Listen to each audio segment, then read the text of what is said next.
एक चीज ऐसी है जिसके लिए मैं निर्मला जी को नहीं जिम्मेदार मानता हूं, उसके लिए विदेश मंत्रालय जिम्मेदार है, लेकिन उनको पैसा देना पड़ता है उसके लिए भी बीजेपी। और मुझे लगता है कभी कभी बीजेपी वाले भी अच्छी बात करने थे, अपने भाषणों में कहते थे। पहले काफी दिनों तक वो बोलते रहे कि कुछ है ही नहीं, कुछ संकट है ही नहीं, विपक्ष बेवजह तमाशा खड़ा कर रहा, किसी किस्म का संकट नहीं। कल और परसों के जो हमने भाषण सुने, अरुण सिंह जी का भाषण और कुछ लोगों के भाषण, नड्डा जी का भी, जिन्होंने माना कि संकट है, अब उन्होंने उसकी जो है नैरेटिव बदल दिया। अब वो कहते हैं संकट है, लेकिन विपक्ष आपदा में भी अवसर ढूंढ रहा है। विपक्ष जो है संकट में साथ नहीं दे रहा है। अभी गैस वगैरह का संकट है, गैस एलपीजी का संकट है, उसमें विपक्ष अवसर देख रहा। अरे मुझे तो याद है कि 10 रुपए भी बढ़ते थे तो आप मंत्री जो बाद में हमारी बहन जी हैं, आपको याद होगा स्मृति ईरानी जी, बहुत लोग सड़क पर सिलेंडर लेके बैठ जाते थे, क्या क्या तमाशा नहीं करते थे। वो आपदा में अवसर नहीं था, वो तो सिर्फ दाम बढ़ते थे। आज तो संकट है और ये संकट जो है लगातार जो है बढ़ता चला जा रहा है। उन्होंने कहा झंडा लहराते हुए एक फोन पे जो है जहाज निकल गया, तो 2 ही शिप निकले हैं, 22 शिप अभी अटके हुए हैं। लेकिन ये सोचना पड़ेगा कि ये शिप अटके क्यों, सही है, क्यों ही अटके, अभी तो देखना पड़ेगा। 80 साल बाद अचानक की नौबत कैसे आई?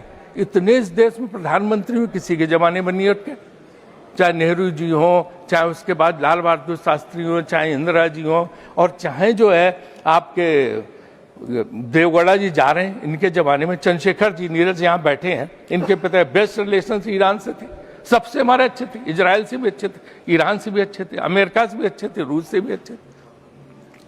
कोई ऐसी बात ही नहीं थी कि किसी और अन्य कोई प्रधानमंत्री किसी का कोई झगड़ा किसी से था। हमारी नीति ऐसी थी कि सबसे दोस्ती, किसी से झगड़ा ना, हमारे जहाज रुकते थे ना कुछ होते। अब ये एक नया शुरू हुआ कि हमने वो विदेश नीति पूरी तरह से उलट दी। अब हम ऐसे चले गए कि हम बिल्कुल जो है इजराइल के ब्लॉक में शामिल हो गए, उसके गुट में शामिल हो गए। और जो है वो सबीर भाटिया, जिसका हॉटमेल होता है तो बहुत बड़ा आईटी का है अमेरिका को, उसने एक लाइन लिखी ट्वीट में अपने कि I am still not able to understand what does it mean that India is a motherland and Israel is a fatherland. इसका मतलब क्या है, वो अमेरिका में बैठे भारतीयों को नहीं समझ में आ रहा।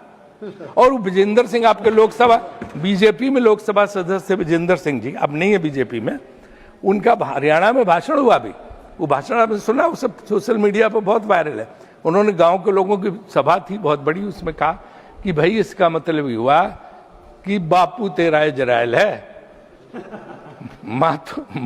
मदरलैंड मातृ शक्ति तो हमें, और बापू इजराइल। ये यहूदी हमारे कब से पूर्वज हो गए? हम बस 2 कुटुंबकम के व्यक्ति थे, हम सबके पूर्वज और पुरखे थे। भारतीय ऋषि, भारतीय संत महात्मा वो पूर्वज थे। यहूदी हमारे कब से पूर्वज हो गए और बाप हो गए?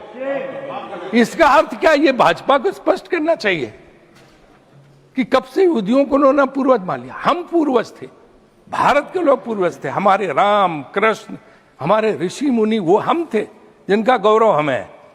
बाकी सब कौन थे पूर्वज हमारे? तो ये एक बहुत बड़ी बात है कि हमारी विदेश नीति में हमने जो कुछ भी किया वो इस तरह का किया कि समझ में नहीं आ रहा कि इसका अर्थ क्या है।